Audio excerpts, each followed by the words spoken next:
These are a few more of the 36 sound stages Universal has, well, we call them sound stages because they're 98% soundproof. They allow us complete control over the world built on the inside. You want to know what they look like on the inside? Take a look on your screen. It's an empty room. At least that's what it looks like before production moves in, right? It is the production's job to build whatever they want to. For example, stages 7, 8, 14, further along, today editing bays, construction mills. We got our lighting and grip department further along, as well as offices. We also film shows and have been filming shows over the years, like Apple TV's Loot, HBO's Hacks. We're working on the revival to Quantum Leap and the prequel to Ted. In fact, the star of Ted coming up here to the left. Join the world's dirtiest martini. Now, utilities that we have, it's pretty quiet here today, and that is for a couple of reasons. Primarily the strike currently enacted in the industry. Both WGA and SAG-AFTRA, like Dwayne "The Rock" Johnson's $7. Jordan Peele's Monkey Paw Productions, bringing us films like Get Out, Us, and Nope. My musical theater fans, Mark Black, he's working on Wicked 1 and 2. His office down the alley here. You'll see a Wicked balloon and a sign that says MP. We call that on-location filmmaking. We will literally pick up all of the equipment, yak and gear, and ship them off. But sometimes, still today, it's easier to bring the world to us, and our backlot allows us to do just that. In fact, coming up to your right-hand side, welcome to our New York City, Chicago, London, LA. Any metro area you want these city streets to be, we'll turn them into. These sets, they are permanent and customizable. They get reused time and time again. For example, Brownstone, seen in Home Alone 2, Macaulay Culkin. Gone Girl, Ben Affleck, Rosamund Pike. One of my personal favorites, though? Close the door! Bruce Almighty. In the shower! Inside bad, outside good. Inside bad, outside good. Now, of course, looking at the set, looking at the screen, you are going to notice it looks a little different today, right? The cars, the trees, street lamps, signs, and awnings, they are missing or customized. We call that production design. It's the production's job to bring those elements in, enhance the environment of the scene, and frankly, make our sets B-E-A-U, better known as Hill Valley for Back to the Future. Some say Courthouse actually inspired the entire climax to Back to the Future. It was actually the backlot, the courthouse square, that inspired the entire climax to Back to The courthouse that also gets seen in Gremlins, Ghost Whisperer, Saving Mr. Banks, Key and Peele, To Kill a Mockingbird, right, to name a few. And yes, a lot has filmed in this area, not nearly as many as what's filmed on the street we're turning onto. This street, we call it New York Street. It was seen as 1940s New York for Captain America, the first Avenger. When the Cap first gets his powers and he's running through the streets of New York, it happened here. Shia LaBeouf, he ran down the street with the All-Spark in his arms in Transformers. It was downtown Los Angeles. Seen in TV shows like Brooklyn Nine-Nine, Good Girls, just about every show I mentioned on the front lot, and music videos like Pink's Walk Me Home and Jungkook's recently released 7. But more often than not, this street, modern-day New York. Hey everyone, welcome to New York. I got my start right here in New York on Saturday Night Live. This is actually my own name. Film what the camera sees. Your imagination, it fills in the rest. And honestly, a lot of times we don't even film what the camera sees. No, we do that later on the computer using CGI. At least that's what we did for Peter Jackson's King Kong. It's the original King Kong that made me want to direct movies. I saw that movie on TV when I was about 8 or up an adventure. Kong literally does that. I mean, you're on board the ship, you're sailing to a lost island, you're encountering monsters and creatures from, prehistoric times. It's an experience, so you're going to have your glasses with you. Don't put them on yet, just have them in your hand because we're about to return to sky. We really put a lot of thought into the character and personality.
Has a Volkswagen engine on the inside.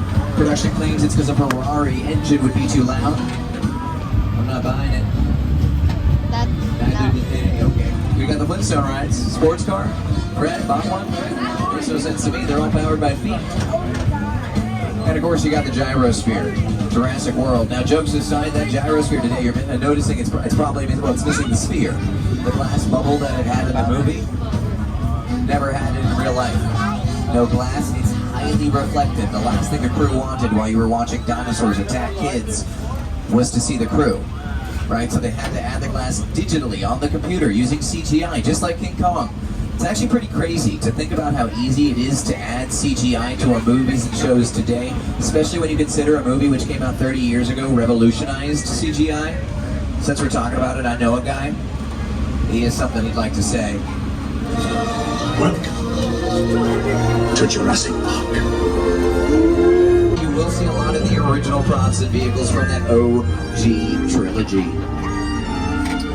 Now, one of those vehicles, you're going to see it up ahead, and we call it the mobile lab unit. In person, you're going to notice the mobile lab unit made out of plywood. Nothing in Hollywood's real. From the first film, though, you might remember the character, Dennis Nedry. He tried to escape off of the island with some stolen dino DNA and ends up getting attacked by a Dilophosaurus. Believe it or not, we've got those Dilophosauruses for you. No, they're coming up in here in the cages to the right. Nope, they've escaped those cages. They're on the cages to the left. No, they're not in those cages either. Wait, Nathan, do you see those dinosaurs anywhere? No, they get out and attack the guests. Oh my goodness, they are attacking the guests. Folks, watch out for the big guy. Could you imagine? We just don't have a Halfosaurus. It's only half. I'm going to go ahead and show you that scene again here on your screens, because I can. And because it's cool for a couple of reasons. One of those reasons, I'm going to pause the image on your screen right there. You're looking at a clip. Yeah, I can see some of you guys trying to find that clip. Chicken wire, not real tree trunks. Now that makes the other part of this scene pretty cool, the fact that it's raining. After all, they filmed this scene here in Southern California. And it's raining. No, it doesn't do that here, folks. At least not often enough. Most of the time, when we have weather on set, we have to do it ourselves. As our tour continues to go downhill, we're going to do it ourselves. This as we call Old Mexico. Got a whole special effects team out this way to create a thunderstorm just for us. Quiet, you can hear a pin drop. Though today, for dramatic effect, we're going to go ahead and add a little bit of that thunder whenever you're ready, my team. There we go, folks. A little bit of thunder to add to the drama of the situation. And you see some strobe effects happening that's supposed to represent lightning. We'll do that often on set. But really what we need on set is rain, so let's cue that. And there you go, folks. Water falling dramatically from the sky. It's a sprinkler system. But these raindrops are going to be larger than regular rain might be. Does it better on your cameras. Oftentimes we'll backlight it. You can see the sun kind of doing that places here today makes the water listen a little bit more. There you go, though. That's Hollywood rain for you. For my special effects team, that's a cut. Thank you so much. That's a cut. Hello? Oh, I forgot to mention. If you're sitting in a blue seat, there's a chance you might get wet.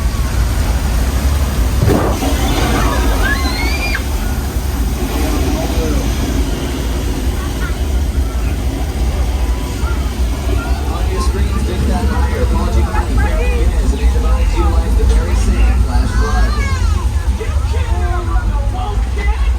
Also seen in Lady Gaga's music video, Judas.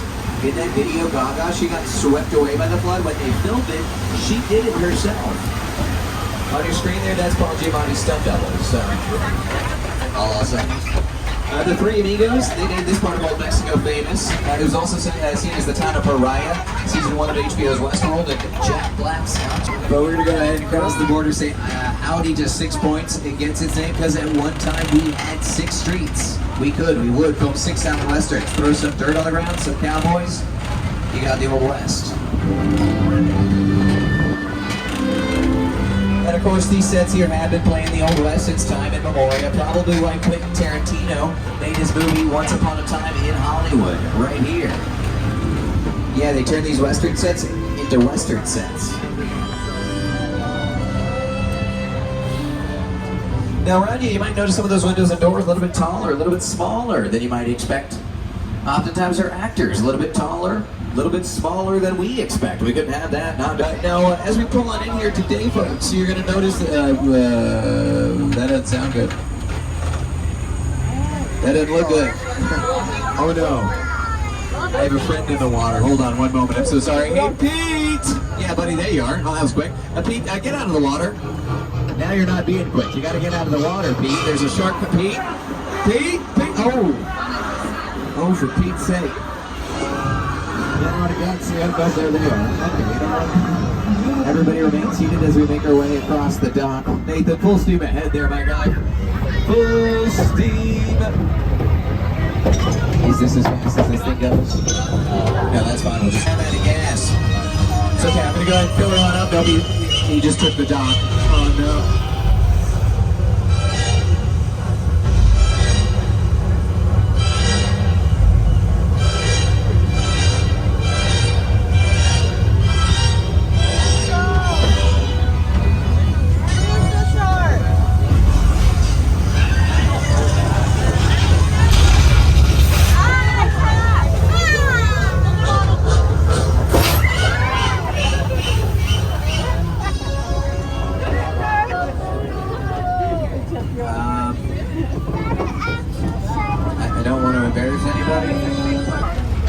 too.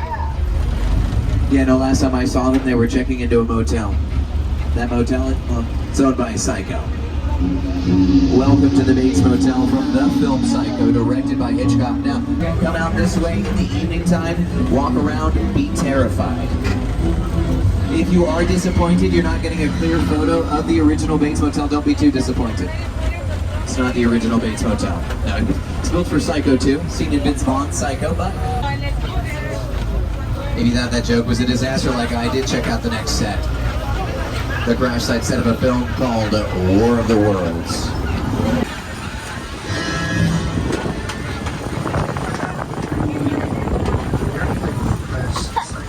Is a perfect example of a set that is all designed around the vision that Stephen had. We first began to sit down to talk about War of the World, I thought, what if the 747 goes down right in a big neighborhood? Because it's just something you don't see. You're doing good. You're doing good. I keep noticing me. Listen, man. Listen, I want you to close your eyes, okay? Now close.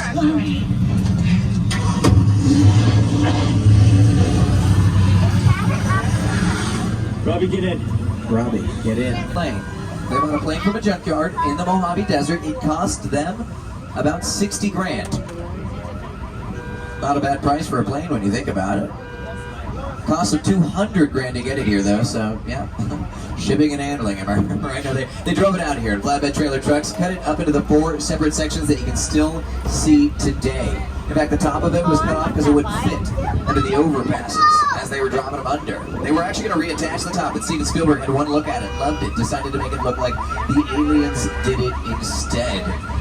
Now, this set, of course, is very specific to War of the Worlds, so not too much is filmed in this area outside of the movie, though we have had a handful of home insurance commercials, as you can imagine. Actually, these houses on the right, there's a neighborhood in New Jersey that have houses that look exactly like this.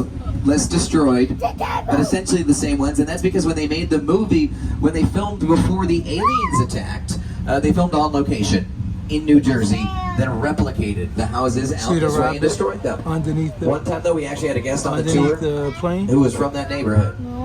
It's a That's a jarring day on vacation. And yeah, of course, other than home insurance commercials, music videos as well, Logic's been out here a couple of times, and Nicki Minaj, Rihanna. They in fact dance atop the stabilizer wing. Some of you guys can see here to the left. They bought some ninjas for their music video Fly.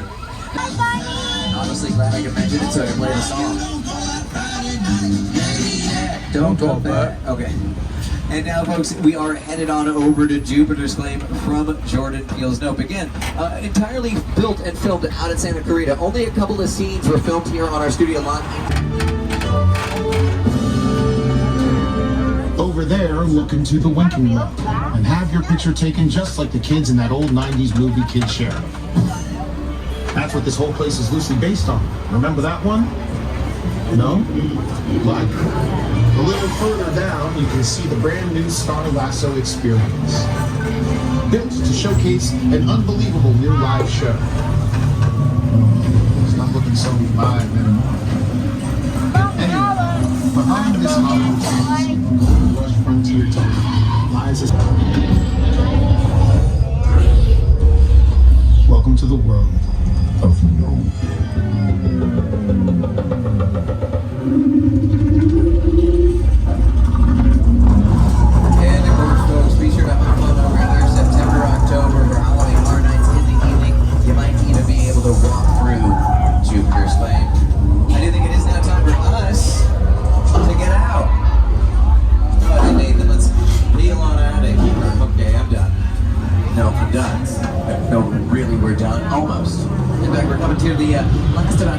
Studio tour with just enough time to do Comms of the U.S. Diplomatic Security Service, and as of 16.9 seconds ago, Hell you are. Let me clue you in on 2 things, sweet cheeks. 1, there's a high-value witness from the Federal Protection Program aboard your vehicle. Do you mind turning on the 2, flash? an international crime syndicate led by Owen Shaw is honing in on this vehicle with the service. Okay, pull into the next bay. We'll meet you in there. We are already on our way into the party. Your birthday hosting. Did you say this was your secret spot? As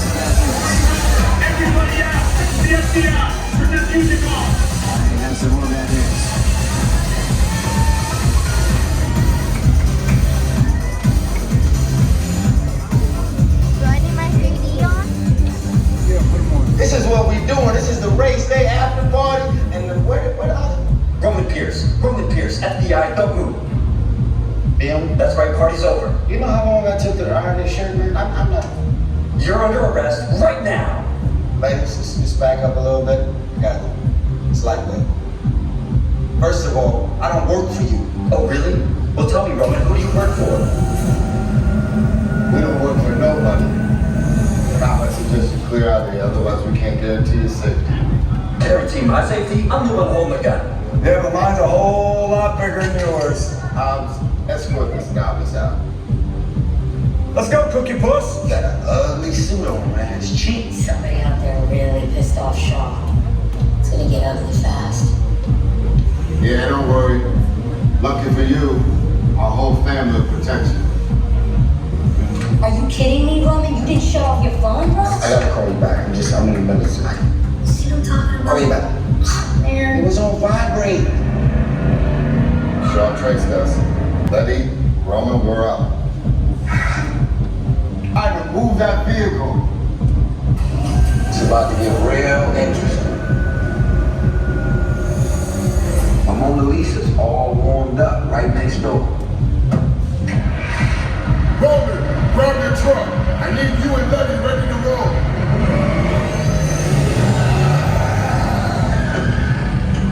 Alrighty, folks, now if you already put on those 3D glasses, that's totally fine. Just want to remind you, I did mention I'd let you know when. And now is when. Go ahead and put on those 3D glasses as we head on into the basement level. Is that anything you want me to stop talking to the microphone while? Oh, so my voice doesn't accidentally get Owen Shaw's attention. That actually makes a lot of sense. It's too late. Whoops. Which one of you is the witness? Speak now or you all get fried! This is our turn.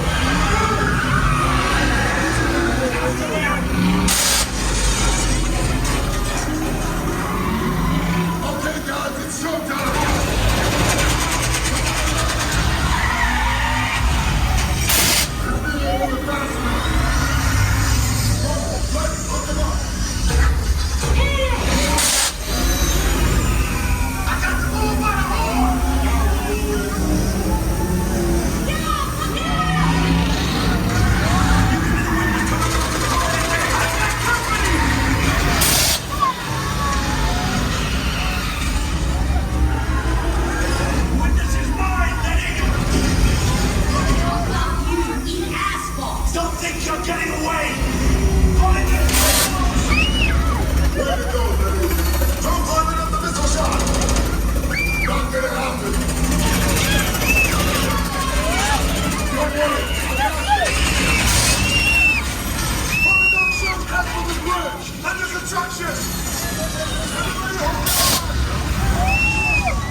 That was scary.